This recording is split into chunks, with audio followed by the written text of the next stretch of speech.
Hi,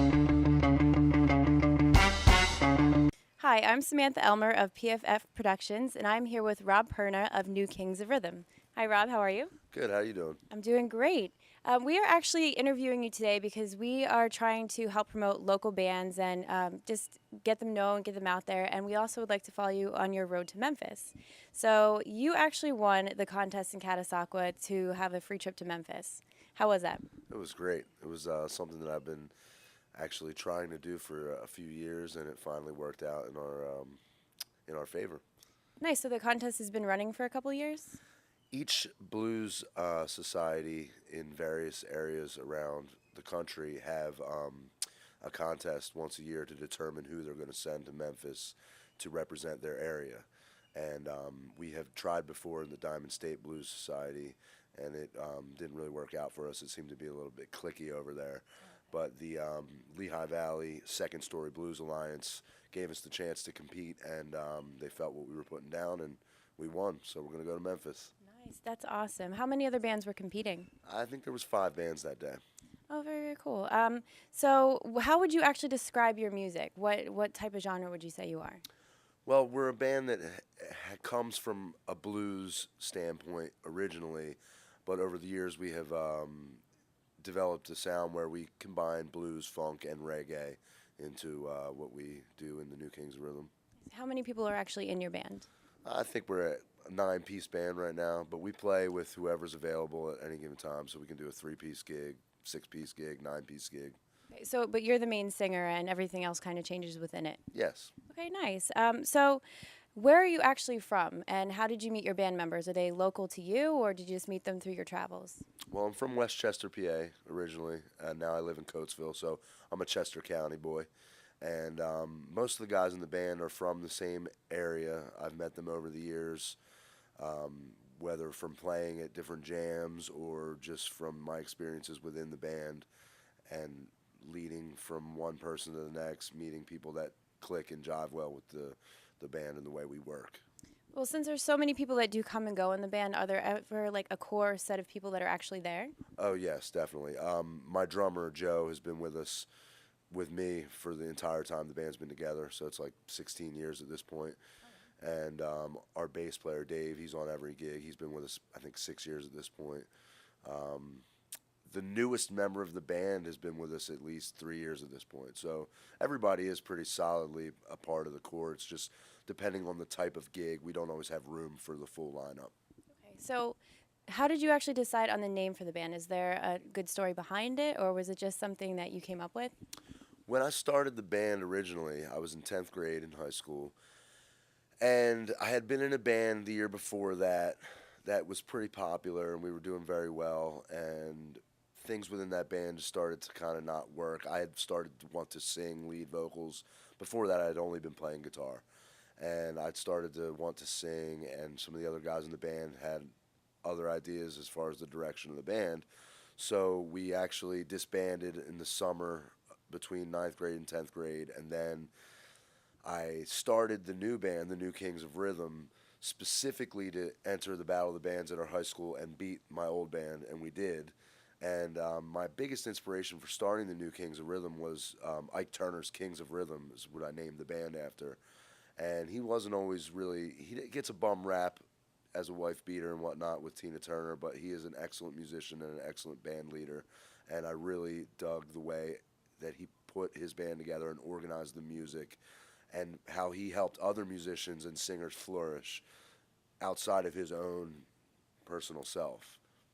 So he was really one of my biggest influences within the blues, which is the main direction we were heading in at the time. Okay. Well, you had actually mentioned earlier that you weren't very good at sports, and that's one of the reasons that you probably got into music. Would you say that was the driving force of you wanting to start music? Was it some type of outlet for you, or was it just something you were just always drawn to? Well, I've always liked the arts. I've always been into drawing and some painting and sculpting for a little while. But it wasn't until I picked up a guitar that I really started to feel in control of what I was doing. I've always had motor skill issues growing up, and my handwriting was always horrible, and teachers always tried to get me to focus on that. But I really couldn't focus on anything until I started playing guitar. Yeah, everything, it's amazing how everything eventually makes sense, even though at the time it's really tough. But as for your band itself, New Kings of Rhythm, where do you actually see it going? What do you want from it? Is there any specific long term or short term goals that you have in mind? I just want it to go on as long as possible. I really believe in staying power. I'm not really impressed by a lot of the flash in the pan artists that come and go. It happens all the time. I've seen it so many times over the years of being in the New Kings of Rhythm, and I just really appreciate the family vibe that we have and that we all kind of come together to create music and always have a good time when we're doing it. Even though we bicker like any family would in between, when we get on the stage and do our thing, that feels so good, and I think everybody in the band could agree. My goal is to record and perform as much as possible and get my music out there to as many people as All right, so I possible. actually heard that you were in three bands, but is Kings of Rhythm your actual New Kings of Rhythm? Is that actually your baby? Yeah, I would say that the New Kings of Rhythm is definitely my baby. I take any influence that I've had from any other project I've worked in over the years, be it from other local bands like Mark Keneally and Rocket 88 or Rick Valente or Russ Lambert, and I see how these guys lead their bands and the way they handle business and the way they handle arrangements, and I take all the positive stuff and I put it into the New Kings of Rhythm. Well, with that, is there any? Do you have any memorable moments or places that you remember being with the band that just stick out more than the rest? The early years with the New Kings of Rhythm always stick out because the driving force was really to like destroy other bands. Like it was really like built as a battle band.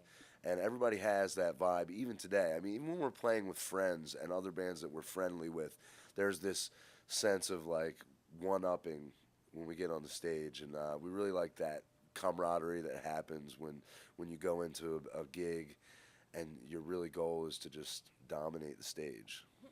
Well, I guess it's a competitive thing in a nice way. But as far as performing, so is there a place that you have performed that you've always wanted to, or is there a place that you still want to perform that you haven't been able to?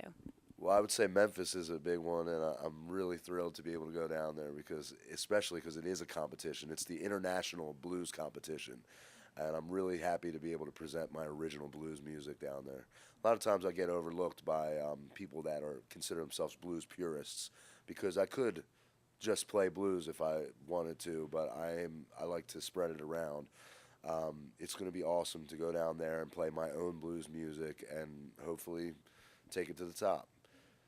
Early on, I got a chance to play with Big Jack Johnson and Johnny Clyde Copeland, two of my blues heroes, and they both were very big about diversity in the blues and keeping that as an element to keep the blues alive into the next millennium. Before you actually Nice, very perform, cool. or when you're performing, what actually goes through your head? That's a good one. I still get jittery depending on the gig. Um, I'm more nervous if the crowd is smaller. If it's tons of people and I can't differentiate one face from the next, then it's really no problem as far as that goes. But if I can like see pockets of people, and if I sometimes worry whether they'll connect with my music. But we don't ever operate with a set list in the New Kings of Rhythm, so we just hit the stage and I go from the first song. It's like a choose your own adventure. If that first song, I see how people react, which way they want to go, whether they want to dance, what kind of mood they're in, and then I take it there and I just play with it the whole set long to keep them in the right place. That's very interesting. That's a good way So to that's go. kind of going through my head the whole time. So I'm like, just to what's see, next? just to see These what they people are like. still dancing. All right, they want to hear this. Let's do some James Brown. You know. That's really awesome because that just shows that you're really in tune with your audience and just your band, and it just shows that you have a huge passion for it. But if you weren't doing this and you could choose anything else in the world that you have a passion for, what would you be doing? Well, I'd probably just raise my son full time. I really enjoy spending time with him, but I also enjoy cooking. I could be a chef. I could enjoy that. I couldn't be like a line cook. I wouldn't want to be bossed around. That's not my style. I could definitely see you being a chef. You have that very well, you'd be in tune with people what they like to eat too. Yeah. So, okay, well, we're gonna wrap this up soon. But the last question I would like to ask you is, what are you looking forward to most in Memphis? I have to say the crowds and being able to meet blues musicians from all over the world, and just really feeding off of the energy that's going to be get down there. Also, I'm really looking forward to the ride. Oh, really? You know, the band is so fun to drive around with, and the conversations that we have, and the hilarity that can ensue when you're on the road is It was just a awesome beautiful meeting you, thing. and I'm really excited that you're the band that gets to go to Memphis because I'm sure you will appreciate every moment of it because, as we all know, it's the journey. So, all right, anything else?